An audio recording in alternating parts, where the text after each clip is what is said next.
सूरज ढलने वाला था। राकेश और निशा अपने दोस्तों के साथ पिकनिक पर गए थे।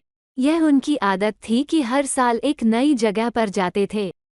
इस बार उन्होंने एक अनजान जंगल में जाने का फैसला किया, जो उनकी यात्रा को रोमांचक और रहस्यमयी बना दे। जंगल में प्रवेश करने के कुछ समय बाद राकेश को एक अजीब सी चमकती चीज दिखाई दी।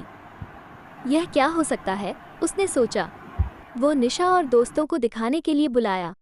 सबने मिलकर देखा तो पाया कि यह एक पुरानी लेकिन चमकदार लॉकेट था, जिस पर अजीबोगरीब निशान बने थे।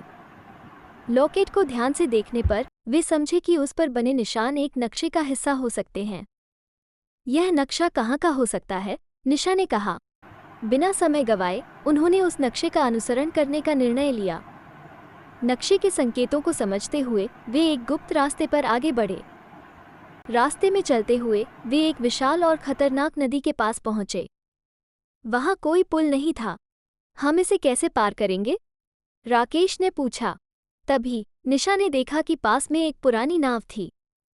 वे नाव का उपयोग कर नदी पार करने का प्रयास करने लगे, लेकिन जैसे ही वे नदी के बीच में पहुंचे, नाव में छेद हो गया। जैसे तैसे वे दूसरी तरफ पहुंचे, लेकिन वहां का दृश्य और भी रहस्यमयी था। ये जगह कुछ अजीब सी लग रही है, निशा ने कहा। तभी अचानक जंगल के बीच से एक अजीब आवाज आई। सब डर गए और चारों ओर देखने लगे। आवाज तेज होती गई और एक भालू उनके सामने आ गया। वे तेजी से एक पेड़ पर चढ़ गए और भालू के जाने का इंतजार करने लगे। भालू के चले जाने के बाद वे आगे बढ़े और एक गुफा के सामने पहुंचे। यहाँ कोई तो रहस्य छुपा है, राकेश ने कहा। वे गुफा के अंदर गए और देखा कि वहां एक प्राचीन मंदिर था। क्या यह वही जगह है जो नक्शे पर थी, निशा ने पूछा। मंदिर के अंदर एक पत्थर की मूर्ति थी। क्या ये कोई संकेत हो सकता है, राकेश ने कहा। जैसे ही उसने मूर्ति को छुआ, मंदिर की दीवारें हिलने लगीं और एक गुप्त दरवाज़ा खुल गया। वे दरवाजे के अंदर गए और देखा कि वहां ढेर सारे खजाने भरे हुए थे। खजाने के बीच उन्हें एक नोट मिला।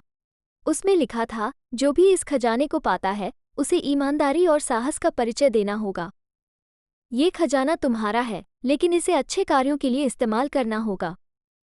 राकेश और निशा ने खजाने को गांव वापस ले जाने का निर्णय लिया और वहां के लोगों की मदद की।